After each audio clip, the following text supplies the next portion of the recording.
पुच्छ नाही न चार पाय नाही, पण महाराज म्हणले मनुष्य परी कुत्री ती का, अजून किती माराय पाहिजे आपल्याला, बरोबर आहे ना. साधू संतांना भजन न करणाऱ्याचा हा समाचार घेतलेला आहे, जसा मोदीनं सुरू केलाय पाकिस्तानचा. माझं बोलणं कळतंय का तुम्हाला? मोदीनं जसा पाकिस्तानचा समाचार घेणं चालू केला, तसा हा साधू संतांना भजन न करणाऱ्याचा समाचार घेतलेला. ह्या मिसाईलच आहेत महाराज. हे महाराजाचे प्रमाण सांगू का तुम्हाला? मोठी मिसाईल एक, किती सांगू तरी नायकती भटकीचे पुढे शिंदळीचे रडतील. ह्या मिसाईलच आहेत साधू संताकडच्या, आणि ह्या माणसं नीट करण्यासाठीच आहेत. त्या मिसाईल पाकिस्तान नीट करण्यासाठी आणि ह्या मिसाईल माणसं नीट करण्यासाठी. विठाला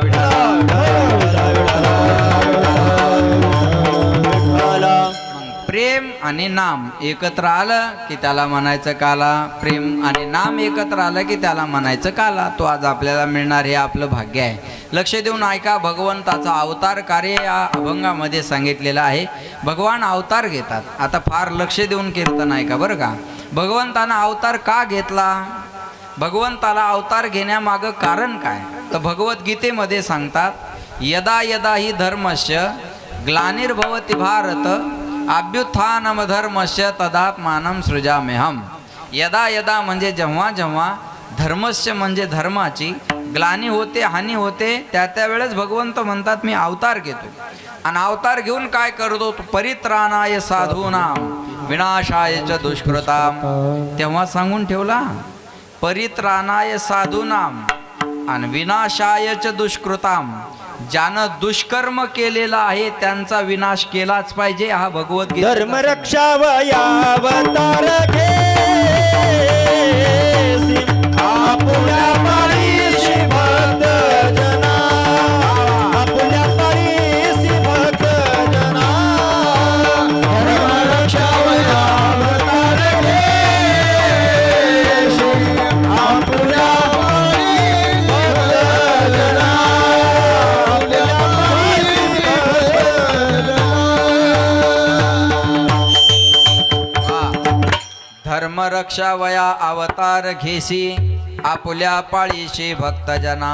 आहे तुका म्हणे धर्म संस्थापने केला नारायणे अवतार. किंवा महाराज म्हणले भक्ता राखे पाया पाशी आणि दुर्जनाशी संहारी. हे पहिल्यापासूनच आहे, हे नवीन नाही. आपल्या भक्ताला सांभाळायचं आणि दुष्टाचा निपात करायचा हा संदेश साधू संतांनं सुद्धा दिलेला आहे. हा टाळ नुसता वाजवताच नाही आला पाहिजे, या टाळानं कधी कधी वाजवता बी आलं पाहिजे. माझं बोलणं कळतंय तुम्हाला? झेंडा नुसता खांद्यावर घेऊन नाही चालता आला पाहिजे, धर्मासाठी तो उलटा बी फिरवता आला पाहिजे.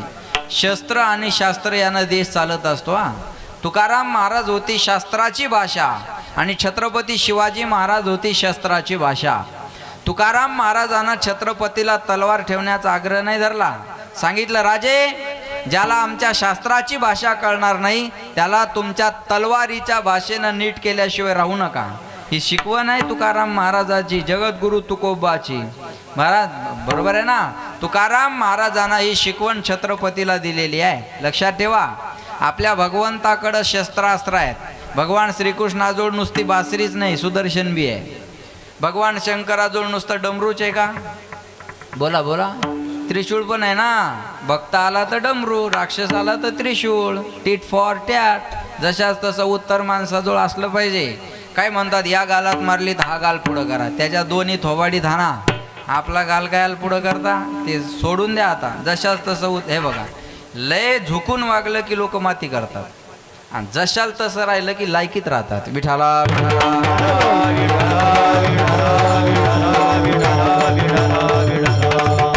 म्हणून शस्त्र आणि शास्त्र यानं देश चालत असतो. लक्षात ठेवा. म्हणून आम्ही साधूचं रक्षण आणि दुष्टाचं निर्दलन करण्यासाठी आमचा अवतार आहे.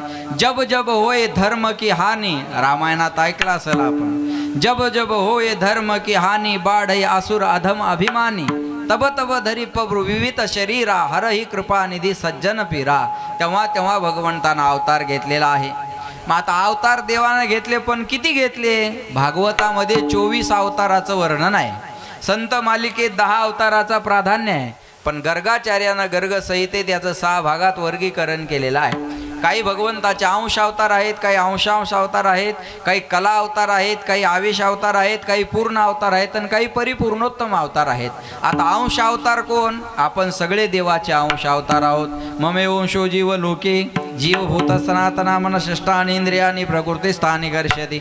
आपण देवाचे अंश अवतार आहोत. लक्ष देऊन ऐका बरं का. कपिल भगवंताचा कला अवतार आहे, परशुरामाचा आवेश अवतार आहे. 21 वेळा क्षेत्रीय पृथ्वी केली होती, बरोबर आहे, आवेश अवतार आहे. प्रभू रामचंद्राचा पूर्ण अवतार आहे आणि भगवान श्रीकृष्णाचा परिपूर्णोत्तम अवतार आहे. पूर्ण अवतार कशाला म्हणतात? दादा थोडासा आवाज वाढवा. पूर्ण अवतार कशाला म्हणतात बघा. पूर्ण अवतार रामकृष्ण. पूर्ण अवतार रामकृष्ण. पूर्ण अवतार रामकृष्ण. पूर्ण अवतार रामकृष्ण. दुर्जनाचा येणे करोनी संहार. दुर्जनाचा येणे करोनी संहार. पूर्ण अवतार रामकृष्ण. पूर्ण अवतार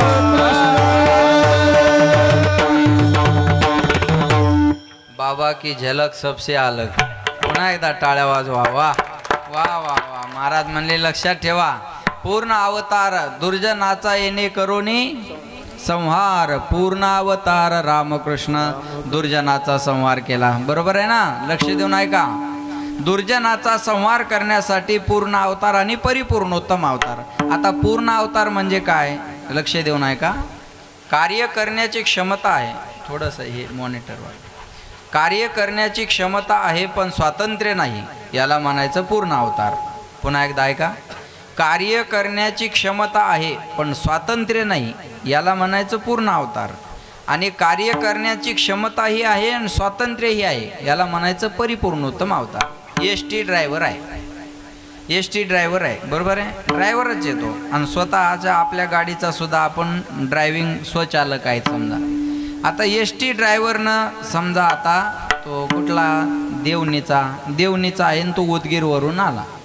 देवणीचा आहे, उदगीरवरून आला, पण त्याला इथं गाडी थांबवण्याची परवानगी नाही. तो या गावचा जरी असला तर थांबवतो का?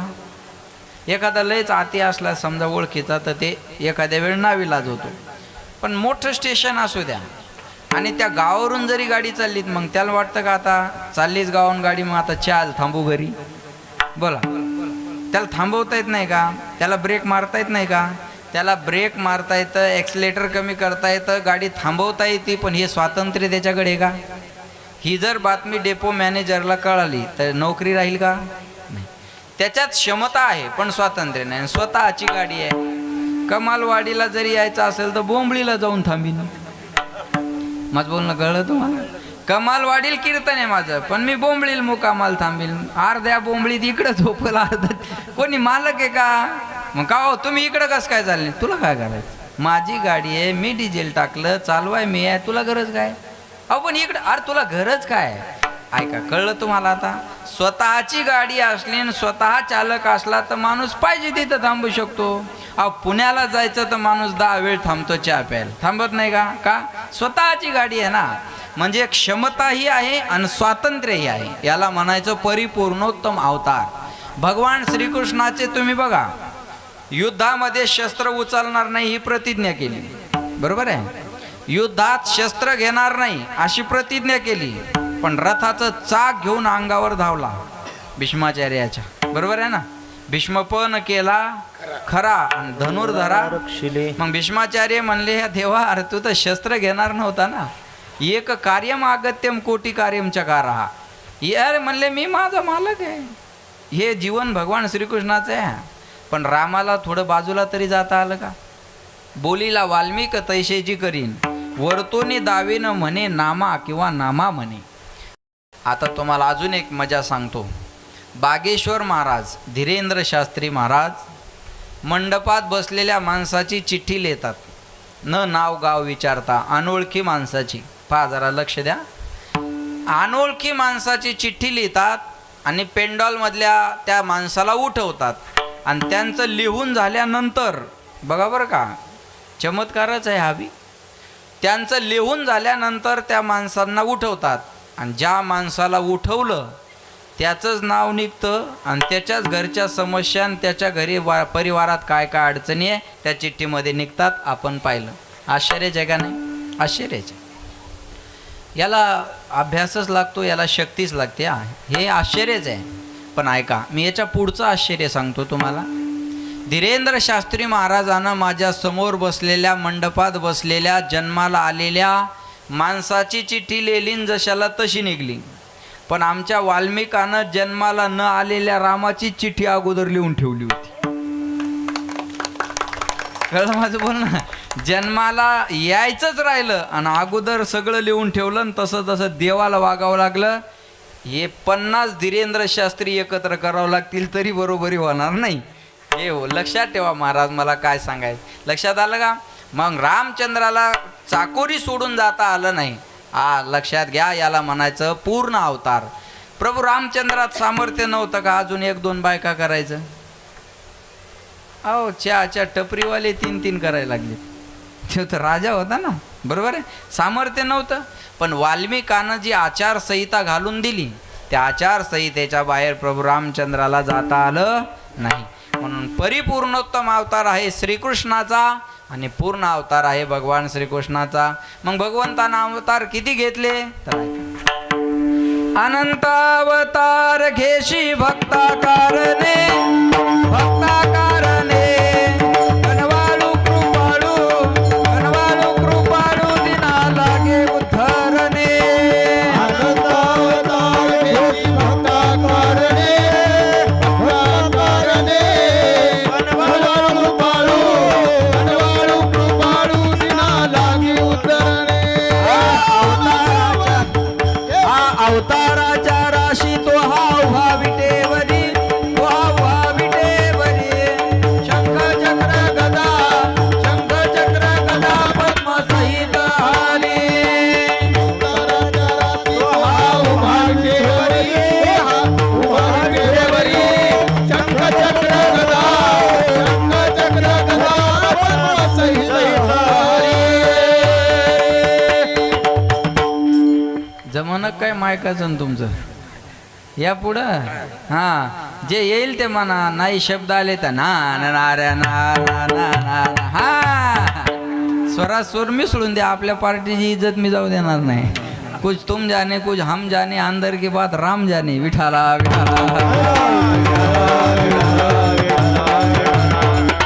भगवंतानं अनंत अवतार घेतले. महाराज म्हणले अवताराच्या राशी तो परमात्मा आहे. आणि लक्ष देऊन ऐका, देव नटला नाना परी, भरून उरला चराचरी. अनंत अवतार देवानं घेतलेले आहेत. त्यापैकी एका अवताराचं वर्णन आजच्या अभंगात तुकोबाराय करतात. ऐका, देवकी आणि वसुदेव आहे. कंसाची चुलत बहीण आहे देवकी. देवकी उपवर झाली आणि कंसानं आपल्या बहिणीचा विवाह करायचं ठरवलं. कुणाला द्यावी आपली बहीण? मग त्यांचे बालपंच मित्र होते वसुदेव. वसुदेव देवकीचा विवाह सोहळा झाला आणि दुसऱ्या दिवशी गावातून थाटामाटात आनंदानं वरात निघाली. वरात कळते ना सगळ्यांना? वरात कळते ना? तेवढंच कळतं म्हणावं, बाकी काही कळत नाही. गावातून आनंदानं वरात निघाली आणि ऐन गावाच्या मधोमध वरात आली आणि त्या वरातीमध्ये एक थोडासा आवाज द्या दादा. त्या वरातीमध्ये एक विरजन ट्रबल द्या. त्या वरातीमध्ये एक विरजन पडलं. काय झालं? गावाच्या मधोमध वरात आली आणि त्या वरातीमध्ये विरजन पडलं. आकाशवाणी झाली, हे मूर्ख कंसाच्या बहिणीची तू एवढ्या आनंदानं वरात काढत आहे, हिच्या पोट येणारा 8वा मुलगा तुझा वध करणार आहे. आकाशाची वाणी सांगत असे कंसा, माने हा भरवसा बोलण्याचा. आकाशवाणीनं सांगितलं, कंसा तुझा मायावर भरोसा नाही का? माझ्यावर विश्वास ठेव, हिच्या पोट येणारा 8वा मुलगा तुझा वध करणार आहे. आकाशाची का आमच्या गावातल्या एका पोरानं बापाच्या हाडं काशीला नेली होती. त्याला म्हणलं, का रे बापाच्या हाडं एवढ्याला काशीला नेऊन कशाला टाकली? तो म्हणे, या नालायकाच्या हाडाचा वारा पुन्हा महाराष्ट्रात आला नाही पाहिजे. एवढं लोकांचं चांगलं केलं म्हणे यानं. एवढं तिरस्कृत जीवन जगावं याच्यासाठी नरदेह मिळालेला नाही. आला या नरदेहात तर काही चांगलं काम करा. महाराज लक्षात ठेवा, जन्म मिलना भाग्य की बात है, मृत्यू होना समय की बात है. मृत्यु के बाद भी लोगों के दिल में जीवित रहना ये किए हुए कर्मों की बात है. मेल्यानंतर सुद्धा लोकांच्या हृदयात घर करून राहणं ही केलेल्या कर्माची पावती आहे. हे लक्षात ठेवा. कर्म चांगलं करा. ते कर्म केलं छत्रपतीनं, बरोबर आहे. आपण पाहिले नाही शिवाजी महाराज डोळ्यानं, पण सांगू तुम्हाला 450 वर्ष छत्रपतींना जाऊन झाले. लक्ष देऊन आहे का बरं का. पण आजही त्यांच्या विरोधात जर एखादा शब्द कोणी बोललं तर त्याला कुत्र्यासारखा मार खावा लागतो. आपल्या थोबाडीत हाणून जातात तर आपलं FRI कोणी घेत नाही. माझं बोलणं कळलं तुम्हाला.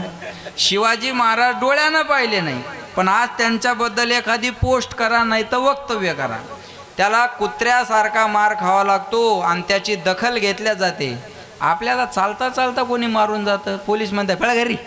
अहो साहेब मारलं आरपाळ जाय, बरोबर आहे का नाही सांगा. हे आपलं कर्तृत्व आहे. महाराज ते कर्म केलं छत्रपतीनं. म्हणून मी सांगेन तुम्हाला, ऐका, एक घर बांधायला अख्खं आयुष्य जातं. एक घर माझं आत्ताशी कुठं झाले आणि पुन्हा बांधायची इच्छा नाही, बरं का. एक घर बांधलंय आत्ता कुठंतरी राहण्यासाठी आणि पुन्हा बांधायची इच्छा. कारण लग्न म्हणतं करून पाहा आणि घर म्हणतं बांधून पाहा. ज्यानं बांधलं त्याला माहीत आहे, बरोबर आहे ना. ज्याला बांधलं त्याला माहीत. एक घर बांधायला आयुष्य जातं. अरे वयाच्या 50 वर्षात राजांचे 450 किल्ले आज डोळ्यानं दिसतात. याला म्हणतात कर्तृत्व. सांगू तुम्हाला, पाण्यातला जंजिरा किल्ला पाहायला जा. समुद्रात किल्ला आहे पाण्यात आणि लाटा त्याच्यावर 400 वर्ष झाले आदळत आहेत. 450 वर्ष झाले त्या किल्ल्याला, त्या लाटा, समुद्राच्या लाटा आदळत आहेत. इंचभरही किल्ला सरकला नाही. आणि आपल्या सरकारनं समुद्राच्या काठावर पुतळा उभारला आणि वर्षात खाली पडला राजांचा, बरोबर आहे ना. छत्रपती शिवाजी महाराजांचं कर्तृत्व आहे. म्हणून मी सांगेल 33 कोटी देवाचे अब्जावधी मंदिर आहेत, पण प्रत्येकाच्या हृदयात ज्यानं मंदिर केलं तो राजा म्हणजे छत्रपती शिवाजी महाराज. केलेल्या कर्माची पावती आहे. एक म्हणे कीर्तनात शिवाजी महाराजाबद्दल बोलता, शिवाजी महाराज काय देव होते का.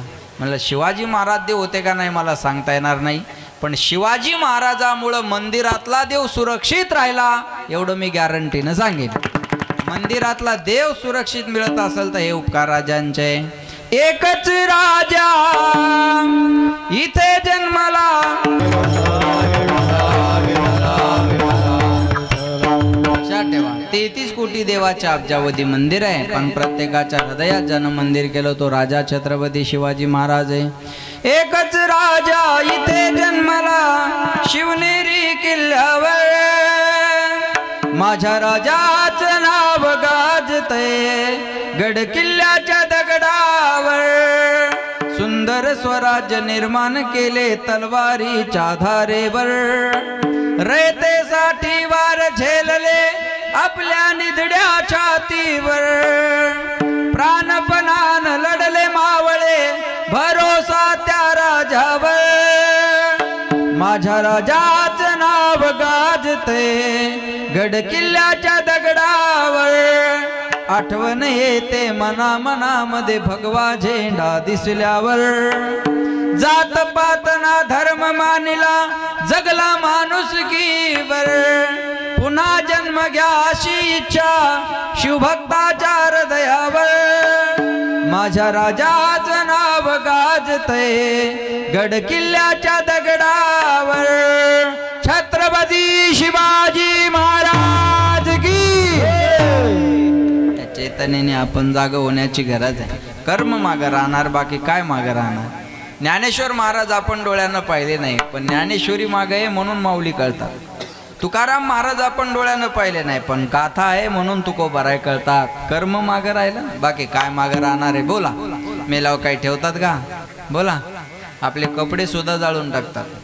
मोरे महाराज, मी एकाला म्हणलं का हे कपडे का जाळतात. अहो म्हणे महाराज, त्या माणसाच्या आठवणी आपल्याला त्रास देऊ नये ना, म्हणून त्यांच्या वस्तू ठेवायच्या नसतात. म्हणलं मग त्यांनी बांधलेला बंगला जेसीबीन पाडायला पाहिजे. हां, त्यांनी घेतलेली शेती एखाद्या मंदिराला दान करायला पाहिजे. त्यांनी घेतलेली गाडी एखाद्या गोरगरीब महाराजाला द्यायला पाहिजे. बरोबर आहे का नाही. त्या आठवणी नाहीत का. कपडे ठेवायचे कुठं पुन्हा धुयाचे कुणी. विठाला विठाला विठाला विठाला विठाला. वसुदेवानं समजावून सांगितलं, वेड्या मरावं तर लागणार आहे, कधी ना कधी मरावं लागणारच आहे ना. एका गावात मी असंच सांगितलं, ह्या गावातली माणसं 8 दिवसात मरणार, तुमच्या बी गावातली मरणार आहे. लोक म्हणतील ह्या मेल्याला कशाला आणलं वा, असं आहे. 8 दिवस आहे, सोमवार मंगळवार बुधवार गुरुवार शुक्रवार शनिवार रविवार, याच्यातलं एक वार असणारच आहे ना. मी एका गावात असं सांगितलं, म्हणलं तुमच्या गावातली माणसं 8 दिवसात मरणार. सगळ्या बाया रडायला लागल्या आणि एक मथारी हसायला. कीर्तन झाल्यावर म्हणलं हसायला काय झालं, मरणाची भीती नाही का, आहे ना म्हणे महाराज.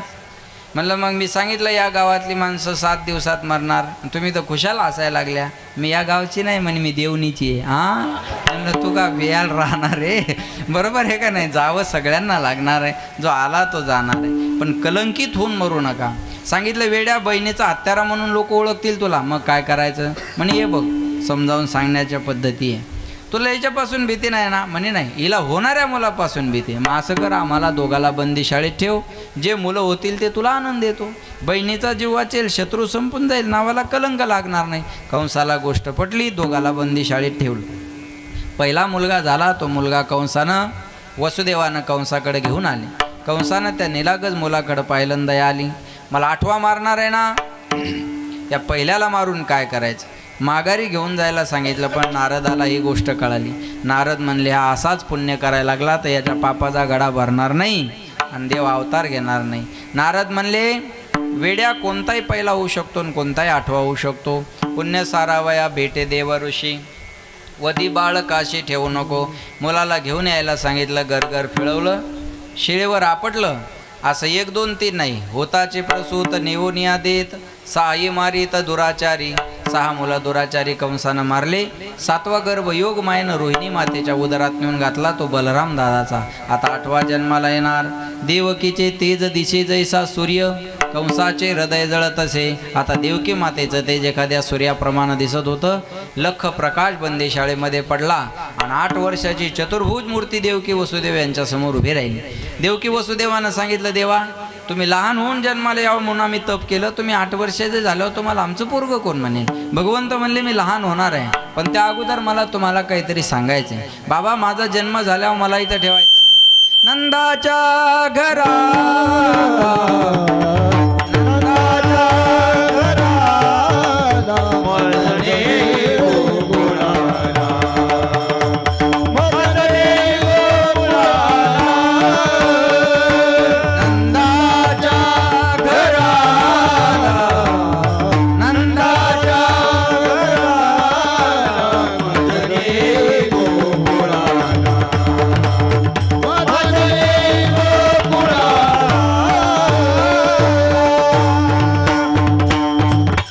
मला इथं ठेवायचं नाही, मला कुठं न्या, नंदाच्या घराला मजने गोकुळाला.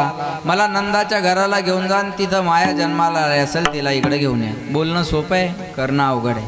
बोल बोलता वाटे सोपे, करणी करता रिकामी जागा कापे. एवढ्या छोटीच वाडी आहे ना आपली, का मोठी आहे. चलो किती लोकसंख्या आहे अंदाजे सांगा, कमी जास्त चालेल. 2000 1000 2000 बरोबर, तरी पण छोटंच गाव आहे का नाही. मग कमालच आहे ना कमालवाडीची. एवढ्या छोट्या कमालवाडीनं एवढा मोठा सप्ताह करणं ही कमाल आहे का नाही. कार्यकर्त्यासाठी एकदा जोरदार टाळ्या वाजवा. हां ही सोपी गोष्ट नाही महाराज. हां याच्यात चुका काढणं सोपं आहे. महाराज येऊ नव्हता पाहिजे, पखवाजात येऊ नव्हता पाहिजे, गायक येऊ नव्हता पाहिजे, माईक तेव नव्हता पाहिजे, साऊंड इकडं पाहिजे होता, भोंग्यात तिकडं पाहिजे होता. भोंग्यात घेऊन जाय भोंग्यात तुझ्या घरी आणि येऊ नको पुन्हा इकडे. काय चौकशा करता तो माणसं. बरं जास्त देणारं बेजार करत नाही. आता हे 3ही यजमान मला काही भेटले नाही बिचारे. काय नाव आहे यांचे, हे बघा, हे महादेव दादा येनगे, उत्तम दादा गौडगावे आणि विक्रम दादा येनगे. कोण आहे तिघं. हे तुम्ही तिघं आहे का. बघा ते काय मला भेटले नाही आणि बोलले बी नाही आणि म्हटले पण नाही आम्ही तुमचं सौजन्य घेतलं. एवढं देऊन नावाची अपेक्षा नाही. जे 11 रुपयाची पावती फाडतं ते लई बेजार करते. 11 रुपये पावती फाडणार, पाहुण्या रावळ्या सगट पंक्तीला जेवा येणार, तांब्यात बुंदी घालून कुत्र्याला वाढण नेणार आणि पुन्हा हिशोब विचारा तयार राहणार. किती उरले. त्याला म्हणायचं तू 11 घेऊन जाय, आम्ही उरलेल्याचं पाहून घेऊ. चाल निघेतून. अरे 50 माणसाचं खाऊन गेला सण 200 देऊन गेला सण पुन्हा हिशोब विचारायला लागला. बरोबर आहे का नाही? जास्त देणारं बेजार करत नाही, कमी देणारं लय बेजार करतं महाराज. पण मला सांगायचं एकच आहे, जे देणारे आहेत म्हणून कार्यक्रमात सिंहाचा वाटा 2 माणसाचा असतो. एक सौजन्य दाते आणि दुसरा अन्न दाते. त्या दोघांसाठी पण जोरदार टाळ्या सर्वांनी वाजल्या. विठाला विठाला. बोलायला सोपं असतं महाराज, जे पळणं सोपं आहे का? अजिबात सोपं नाही. मी आल्यावर घरी एकदा म्हणलं कारभाऱ्याला 7ला उठवा. 7ला उठवल्यावर म्हणलं थोडंसं झोपू द्या, 7:30ला उठवा. 7:30ला उठवल्यावर म्हणलं आता लास्ट 8:30ला उठवा. पुन्हा 8:30ला उठवल्यावर म्हणलं नाही आता एकदा 9ला उठवा. हे काही सोपं आहे? रात्रंदिवस पळणं झोपच नाही ना महाराज. बरं 1-2 दिवसाचा असेल तर माणूस कंटिन्यू जागेल, काय अडचण नाही. पण कंटिन्यू वर्षभर आहे नाही, 2 अन् 3 अन् 4 तासाची झोप आहे, हे सोपी गोष्ट असते का? सोपं नाही. जया अंगी मोठे पण तया यातना कठीण, एवढं सोपं नसतं महाराज. आम्ही दोघं सोबतच गाड्या काढल्या करून. आम्ही 15 मिनिटं अगोदर पोहोचलो मग शिवाजीराव आले. एवढं फास्ट चालवावं लागतं. विठाला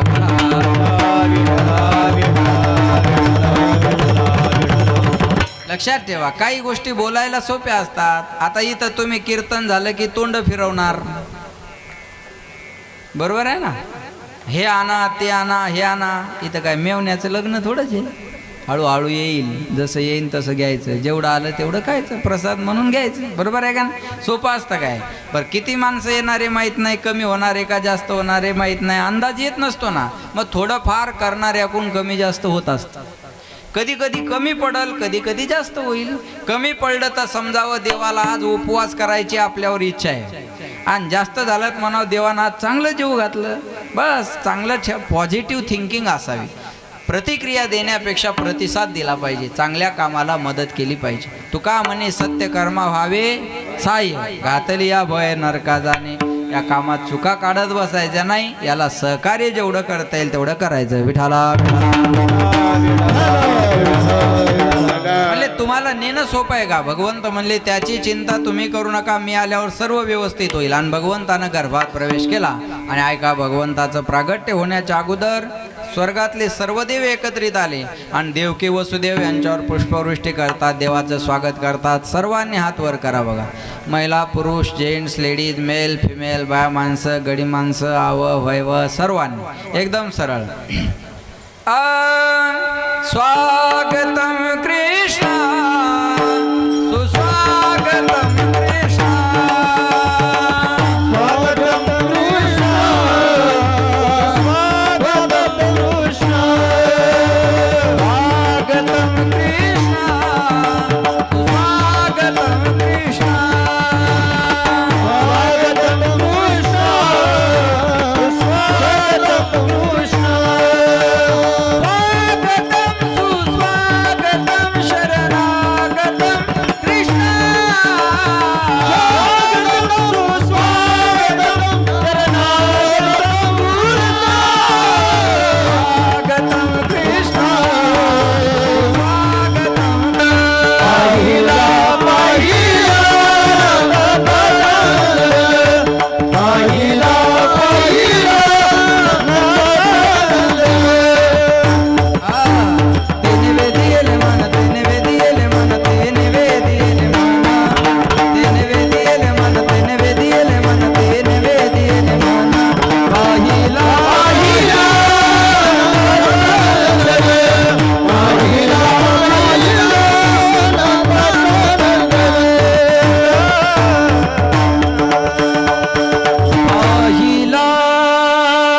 पाहिला नंदाचा नंदन, पाहिलिया वेद लावे बैसे जीवे जडो राजस सुकुमार, मदनाचा पुतळा राजस सुकुमार. बोला मदनाचा पुतळा रवी शशी कळा, लोपलिया कस्तुरी मळवट, चंदनाचे ओटे सुंदर ते ध्यान वे विटेवरी करकटेवरी एवढा तो परमात्मा सुंदर. गवळणी जायच्या मुलाला पाहायच्या बाहेर येऊन चर्चा करायच्या, काय सुंदर पोरग आहे. आता एवढं सुंदर म्हणल्यावर कुणाला वाटतं जाऊन बघावं, पण बाळांपणाच्या टायमाला महिला जाऊ शकतात, पुरुषांना जाता येत नाही. गवळणी म्हणल्या तुमचं काम नाही, चला पळा. नंद बाबा गेले आणि कन्हैयाला घेऊन बाहेर आले आणि नंद उत्सव साजरा केला. नंद घर आनंद भयो जय कन्हैया लाल की. एवढा आनंद गोकुळामध्ये झाला, त्या आनंदाला पारावार राहिला नाही. कृष्ण गोकुळी जन्मला हा आनंद आहे, पण एकीकडं काय झालं, दुष्टा चळकाप सुटला. कंसाला मात्र आता भीती वाटायला लागली, मला मारणारा गोकुळामध्ये वाढत आहे. 8वा जन्माला कंसाला भीती वाटायला लागली, म्हणून पुतणीला देवाला मारायला पाठवलं. भगवंतानं तिचा वध केला. काग बग रिठा मारिला बाळपणी, अवघी दैत्य खानी कृष्ण सिंहासनी. काग बग रिठा मारिला बाळपणी, अवघी दैत्य खानी बुडविले. लक्ष देऊन ऐका, सर्वांचा संहार भगवंतानं केला आणि भगवंतानं संहार केल्यानंतर एवढा आनंद गोकुळामध्ये झाला. लक्ष देऊन ऐका, गोकुळीच्या सुखा अंत पार, दुःख ते पळाले गोकुळा बाहेरी, प्रवेश भीतरी केला देवे. त्याचं कारण होता कृष्णाचा अवतार. आनंदे करती घरोघर, सदा नाम वाचे गाती, प्रेमे आनंदे नाचती, तुका मने हरती दोष, आनंदाने करते घोष. होता कृष्णाचा अवतार, आनंदे करती घरोघर, विठोबार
कृष्ण गोकुळी जन्मला, दुष्टा चळकाप सुटला. होता कृष्णाचा अवतार, आनंद करती घरोघर. एवढा आनंद त्या गोकुळामध्ये आहे, त्या आनंदाला पारावार राहिला नाही.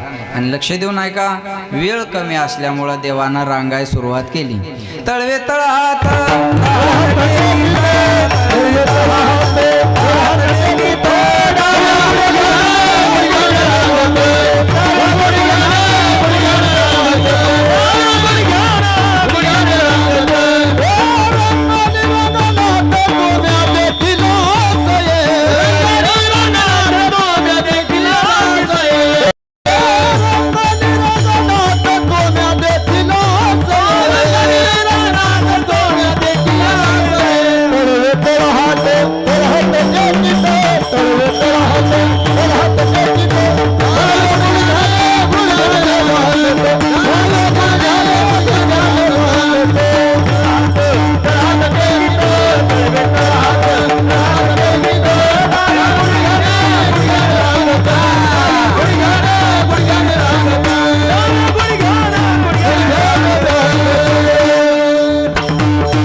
तळवे तळात. आता रांगता कुठे बी जात असते, त्याचं काय नाही एवढा. तळवे तळात टेकीत डाव्या गुडघ्याने रांगत. कन्हैयानं रांगाय सुरुवात केली आणि रांगत असतानाच खोड्या करायला सुरुवात. आता लहानपणी कोणी बी खोडकर असतात. आता मी जरी असलो तर काही लगेच शहाणा झालो नाही. लहानपण आणि खोड्या हे समीकरणच आहे. लहानपण आणि खोडी हे काही वेगळं आहे का? अहो, लेकरू जेवढं खोडकर तेवढा आनंद देणारा असतं, बरोबर आहे ना. उगं म्हाताऱ्या माणसाईनं पोरायवर वजन टाकायचं नाही. आम्ही का तुमच्यासारखे होतो, तू का साधा होता. साऱ्या कमलवाडीला तो हा बायोडाटा माहिती होतो, काय कमाल केलेली आहे. बरोबर आहे ना, लक्षात आलं का? वय वाढल्यामुळं लोक बोलत नाही एवढा त्याचा अर्थ आहे. लहानपणी खोड्या केल्या नाही असा माणूस आहे का? किती खोडकर लेकरं असतात. ऐका, माझी छोटी मुलगी आहे, मला म्हणे पप्पा मला नवीन ड्रेस आणा. म्हणलं बाळा हा फाटू दे मग नवीन आणू. फाडला तिनं, आणा म्हणे. लेकराचं काय फाडा ना म्हणे. एक पोरग बापाला म्हणे बाबा मला बुलेट गाडी पाहिजे. बाप म्हणे देवान 2 पाय कशाला दिली. म्हणे एक किक माराय आणि एक गिअर टाकाय. काय बोलणार आहे तुम्ही. एक पोरग शाळेत गेलं, त्याचे मास्तर त्याला म्हणले बाळ्या नंदुरबार कुठे सांग. तिकडे आहे ना धुळे जिल्ह्याकडे. नंदुरबार कुठे सांग. पोरग म्हणे थांबा पप्पाला फोन लावतो. ते बाप म्हणे अरे नंदुरबारचा आणि पप्पाला फोन लावायचा काय संबंध आहे. आपल्या पप्पाला सगळे बार माहिती आहे म्हणे. जाईल कळलं त्याईल धन्यवाद. बाकीच्या प्रसाद घेतल्या शोधवू नका आता. लक्षात ठेवा, महाराज म्हणते लेकरू जेवढं खोडकर तेवढा आनंद देणारा असतं. कन्हैया एवढे खोडकर होते, एखाद्या गवळणीनं रांगोळी काढली ना तर लघवीनं दुसरी रांगोळी काढायची. अष्टदळ काढिले अंगणी वरी मुते चक्रपाणी. घोड्या केल्या कन्हैयानं. एवढे खोडकर रांगत असताना चोऱ्या केल्या. हा बा रांगत रंगणे चोरीत लोणे.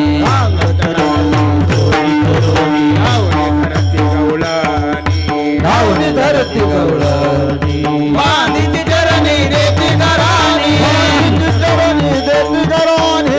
तुझी सागाणी शोध सागाणी. तुझ भक्तुनी तमानी नवलकीन सागणी. कृष्ण कृष्ण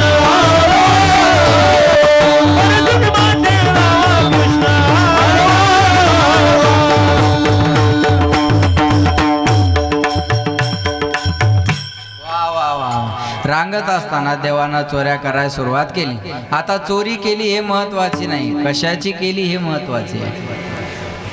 मायबाप मुलाला मारतात, त्या मारण्याकडे न पाहता का मारतात याच्याकडे लक्ष दिलं पाहिजे. साधू संत एखाद्याला रागावून जर बोलत असतील तर त्याच्या मागं काहीतरी हित असतं, त्याच्यात हित असतं, बाकी काय असतं. तसं महाराज म्हणले देवानं चोरी केली हे महत्वाची नाही, कशाची केली हे महत्वाचे आहे. हरिने माझे हरिले चित्त. हरिने माझे हरिले चित्त. हरिने माझे हरिले चित्त. हरिने माझे हरिले चित्त. हरिने माझे हरिले चित्त. हरिने माझे हरिले चित्त. हरिले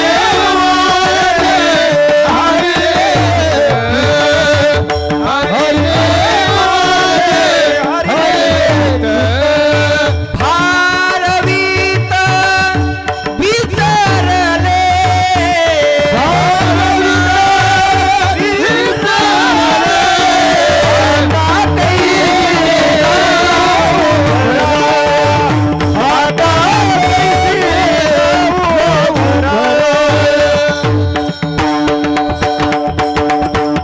हरिने माझे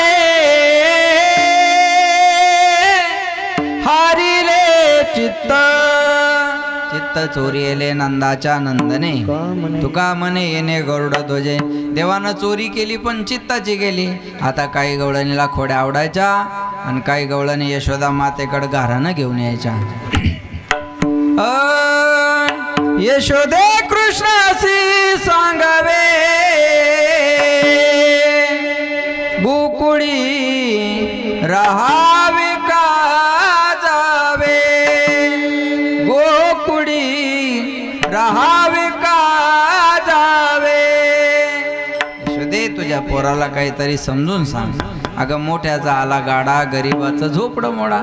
तुम्ही श्रीमंत माणसं, तुम्हाला आम्हाला बोलता येत नाही, पण तुझ्या पोराला समजून सांग ना. आपलं लेकरू खोडकर आहे माया हो. हे दुसऱ्या बाईने येऊन सांगितल्यावर खरं वाटतं का? बोला नाही. जिला खरं वाटतं ती सावत्र असावी. यशोदा माता म्हणायची बाळस गुण गुणाचे ताने. बाळ दिसतय गुजिरवाने. काय सांगता गाराने गे गोकुळच्या नारी. श्रीरंग माझा वेडा याला नाही याची संगत सोडा गे गोकुळच्या नारी तुम्ही लपून याचा भोरा आळ घेता शारंग धरा तुम्ही 12 घरच्या 12 गे कमालवाडीच्या नारी तुम्ही 12 घरच्या 12 गे गोकुळच्या नारी बाळ सगुण गुणाचे ताने बाळ दिसतय गोजिरवाने काय सांगता गाराने गे गोकुळच्या नारी माझ्या पोराचं गारानं सांगू नका माझं पोरग कसं आहे सगुण गुणाचं आहे तान आहे माझ्या पोराचं गारानं सांगू नका माझं पोरग माझे आचुडे बचुडे बचुडे छकुडे राधे रुपडे पांघरू घाली ती तुकडे माझे आतुडे बचुडे छकुडे राधे रुपडे पांघरू घाली ती तुकडे माझे आचुडे बचुडे छकुडे राधे रुपडे माझे आचुडे बचुडे छकुडे राधे रुपडे हरी माझा मेनता करी त्रिभुवनाचा घोगता हरी माझा मेनता करी त्रिभुवनाचा घोगता मोइला मोइला मोइला गोपी बाळा माझे आतुडे बचुडे राधे रुपडे मांगरू घाली ती तुकडे मांगरू घाली ती वा टाळ्या वाजवा छकुड्यासाठी माझे आचडे बछडे छकुडे राधे रुपडे पांघरू घाले ते एवढा आनंद आचड बचड छकुड रुपड कसंही लेकरू असू द्या जे तिला आवडतं का नाही कसं बी असू द्या ना एका बाईन मला चहा प्यायला नेलं तिचं पोरग अंगणात बसलेलं नाकातून गंगा यमुना घाणीन भरलं माशा लागायल्या तरी त्याची आई मला म्हणते महाराज मा वाघ कसा बसला म्हणलं चांगला बसला तसाच बसू दे चहा वस्तू त्याला हात लावू नको तू आता जिथं तिला आवडतं ना यशोदा माता म्हणायची माझा आछड बछड छकुड रुपड माझ्या पोराचं गारानं सांगू नका आणि जर माझं पोरग खोडकर असेल तर पुराव्यासहित माझ्याकडे घेऊन या गावात एक गवळण आगाव होती प्रत्येकच गावात एखादी आगाव गवळण असते म्हणे कन्हैया गरीबाच्या घरी जाऊन काय चोऱ्या करतो माझ्या घरी हे बांधून नाही टाकलं नाव बदलून ठेवल देवाला आडवं बोलणं जमत नव्हतं कन्हैया म्हणे पेंद्या आईचा घर नंबर लिहून घे पेंद्या म्हणे तिचा घर number mobile WhatsApp Insta Telegram Twitter सगळं मला माहिती चला म्हणे रात्री हिच्या घरी रात्रीच्या टायमाला तिच्या घरी गेले दही दूध खाल्लं मावल्या हो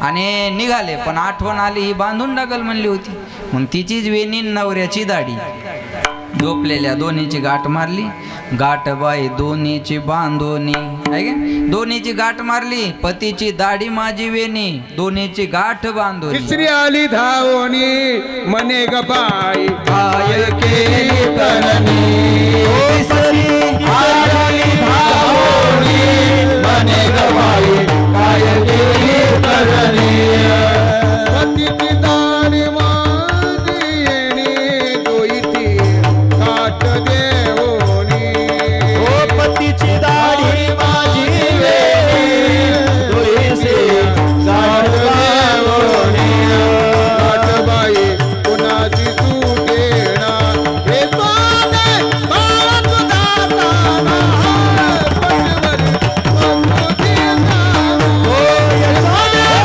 बाळा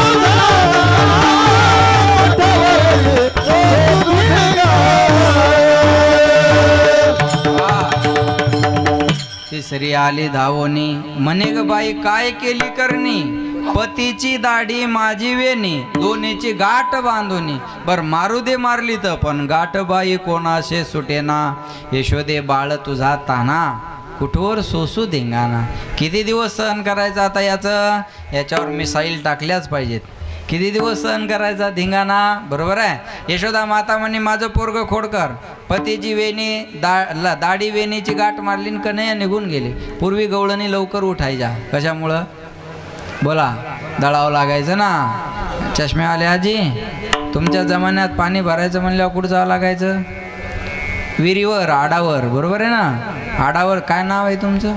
त्या आजीचं नाव काय? चष्म्यावाल्या आजीचं कुसुमबाई. कुसुमबाई, तुमच्या जमान्यात पाणी भरायचं म्हणल्यावर विहिरीवर जावं लागायचं ना. विहिरीवर जायचं, बादलीने पाणी काढायचं, हांड्यात टाकायचं, डोक्या हंडा घ्यायचा, रांजणीत टाकायचं. आता ते कष्ट राहिले का? आता गावाला टाकी, पाईपलाईनचा सप्लाय, दारात नळ, नळाला हांडा लावायचा आणि घरात पाणी न्यायचं. कष्ट राहिले नाही. आता नळाला हांडा लावायची गरज नाही कुसुमबाई. नळाला नळी लावायची, नळी हांड्यात नेऊन टाकायची. काही दिवसांनी नवऱ्यानं पाणी मागितलं तर बाया नळीच त्याच्या तोंडात घालतील. कमी करायच्या ना. आता जमाना बदलत चालला, बरोबर आहे का नाही? जमाना बदलत चालला.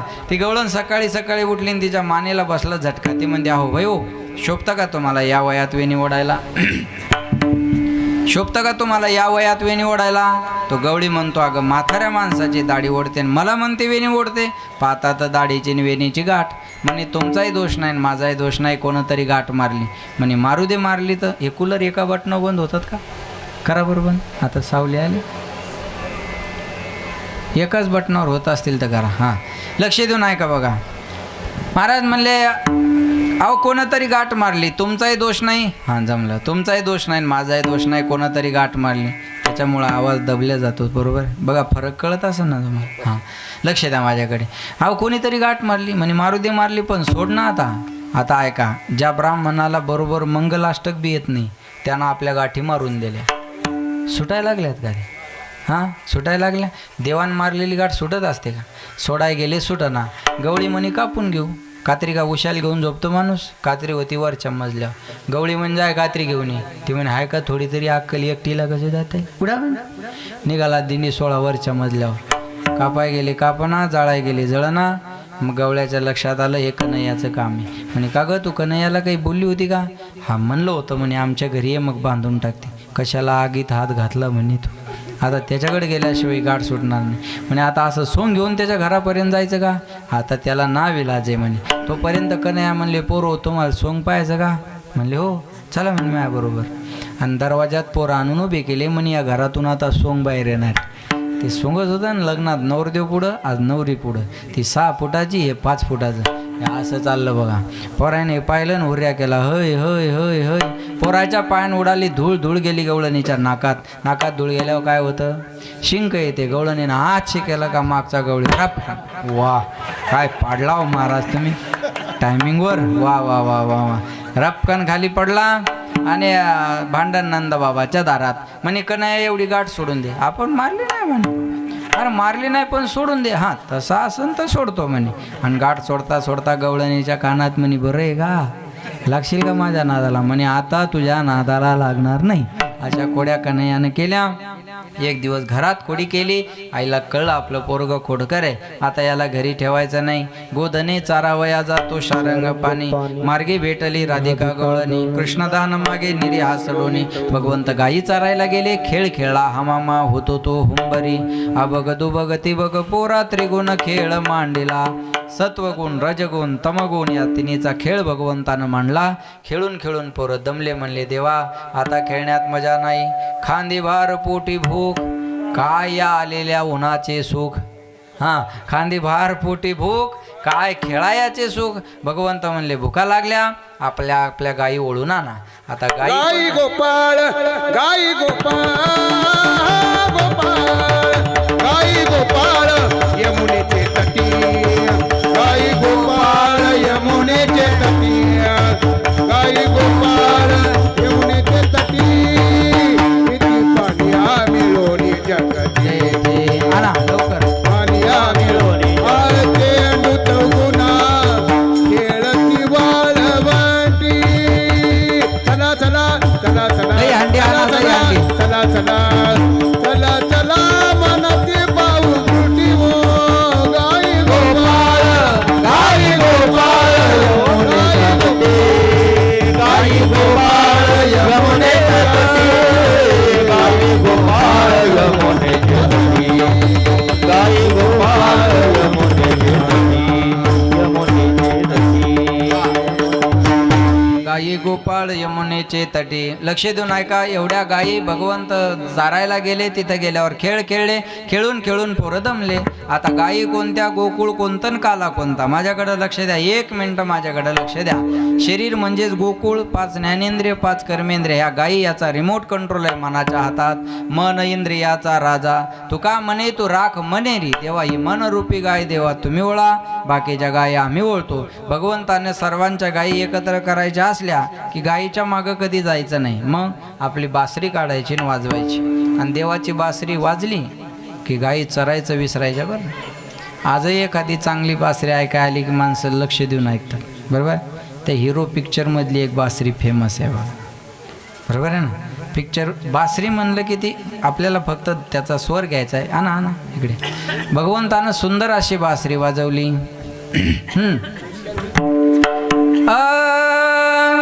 धीरे से बजाना बंसी बजाने वाले, जरा जरा धीरे से बजाना बंसी बजाने वाले, बंसी बजाने वाले,